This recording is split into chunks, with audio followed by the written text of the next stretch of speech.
আগে সবাই মনোযোগ সহকারে এই ভিডিওটা দেখেন, তারপর আমি কিছু কথা বলতেছি।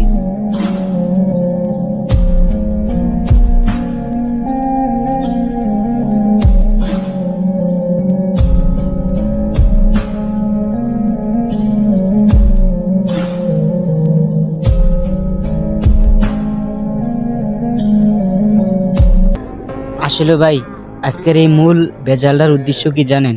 বেশি কিছু না ভাই, কেউ কারো কিছু ক্ষতি করে না, সামান্য একটা লগ্গি, বুঝছেন? 200-300 টাকার সামান্য একটা লগ্গির জন্য আজ এত বড় একটা ভেজাল।